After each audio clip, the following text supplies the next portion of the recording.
의원회 소속 서동영 의원입니다. 아마추어 정부가 또 사고를 쳤습니다.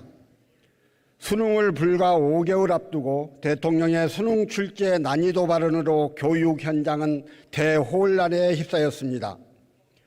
홍보수석은 쉬운 수능, 어려운 수능 문제가 아니라 사교육 의존 문제라고 해명하면서 하루 만에 대학 입시를 총괄하는 교육부 국장을 교체하고 명확한 근거도 없이 사교육 카르텔을 언급하며 교육과정평가원까지 감사하겠다고 합니다. 수능 출제 시스템에 대한 불신과 입시 불안까지 정부가 스스로 조장한 꼴입니다. 대통령이 올 초부터 수능 문제를 쉽게 내라고 지시했는데 담당국장이 따르지 않았다는 게 교육부가 직접 밝힌 담당국장 면직, 대기 발령 이유입니다. 결국 6월 모의평가가 어려워서 대학 입시를 총괄하는 담당국장을 정지를 했다는 말입니까? 6월과 9월에 실시하는 수능 모의평가와 11월 수능은 교육부와 한국교육과정평가원이 주관합니다. 6월 모의평가를 어렵게 출제하면 9월은 쉽게 출제하여 그 결과를 토대로 실제 수능의 난이도를 조율하는 방식인데 대통령의 서투르고 성급한 한마디에 쉬운 수능은 기정사실이 되었습니다. 모의평가와 수능 출제와 관련해서 교육부 장관뿐만 아니라 실제 출제 업무를 담당하는 교육과정평가원 원장과 그 누구도 출제위원들에게 난이도 조정을 일방적으로 지시하지 않습니다. 수능 출제위원회의 독립성과 자율성이 무너지게 되면 앞으로 각 교과 전문가들이 수능 출제 준비 과정에서 엄청난 부담에 시달리게 될 게 뻔합니다. 이제 출제위원들은 수능이 어려우면 쉬운 수능을 하라는 대통령의 지시를 이행하지 않는 것이고 수능이 쉬우면 변별력을 갖추라는 대통령의 지시를 이행하지 않은 책임을 져야 할지도 모릅니다.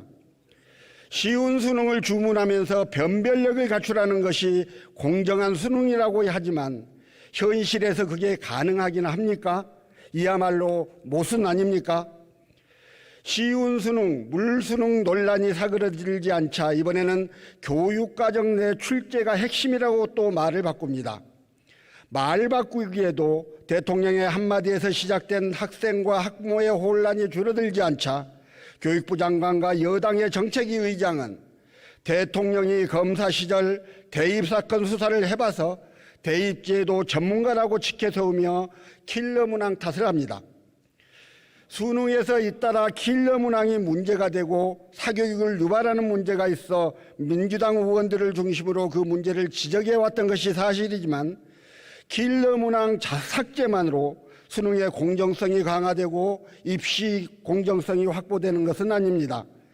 대입제도 전반을 들여다보고 학생의 능력과 노력 외의 요인으로 결정되는 전형을 개편하고 미래지향적인 교육과정에 맞는 학생 선발 방식을 설계하였어야 합니다.